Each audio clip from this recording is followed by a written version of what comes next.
السلام علیکم ورحمۃ اللہ وبرکاتہ۔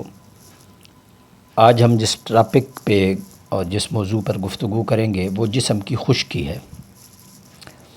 جسم کی خشکی بعض لوگوں کو اتنی زیادہ ہو جاتی ہے کہ ان کے جسم پر کھرنڈ بن جاتے ہیں۔ بہرحال یہ سردی آ رہی ہے، خشک موسم ہوتا ہے سردیوں کا، شروع میں اگر بارش نہ ہو تو تقریباً یہ بھی عام مرض ہے خشکی کا۔ آج کل تو بہت عام ہو گیا ہے، ہر دوسرا مریض جو ہے نا وہ خشکی کا شکار ہے۔ تو جسمانی خشکی کے لیے بہت آزمودہ اور مجرب نسخہ آپ کے سامنے پیش کرنے لگا ہوں۔ بہت آسان، بنانے میں بھی بہت آسان اور استعمال کرنے میں بھی آسان۔ اس میں احتیاط یہ ہے کہ آپ کوشش کریں کہ اپنے سردیوں میں یہ ضرور کریں کہ اپنے بستر کو جو ہے نا وہ دھوپ ضرور لگوایا کریں، ٹھیک ہے۔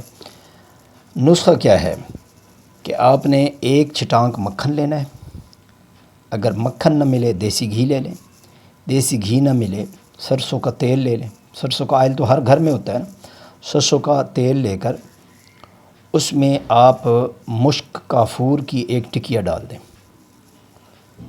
ایک ٹکیا مشک کافور کی، اور 15 گرام اس کے اندر گندھک آملہ سار ڈال دیں پیس کے، اور 10 گرام بابچی ڈال دیں، بابچی وہ بھی پیس کے، یہ دونوں چیزیں پیس کے یہ ڈال دیں۔ اب ان سب کو مکس کر کے نا پورے جسم پر اچھی طرح لگائیں، اچھی طرح لگا کے آدھا گھنٹہ دھوپ میں بیٹھیں، کم از کم آدھا گھنٹہ۔ اس سے زیادہ بیٹھ جائیں تو زیادہ بہتر ہے۔ آدھا گھنٹہ دھوپ پہ بیٹھیں، اس کے بعد نہا کر کپڑے بدل لیں تو جسم کی خشکی، خارش، دھدر، پھوڑے، پھنسیاں، جسم کی الرجی، اس کے لیے یہ بہترین ٹوٹکا ہے، بہترین ٹوٹکا ہے۔ اس کو آپ استعمال کریں اور خشکی سے ہمیشہ کے لیے جان چھڑائیں۔ دعاؤں میں مجھ سمیت پوری امت کو یاد رکھیے گا۔ السلام علیکم ورحمۃ اللہ وبرکاتہ۔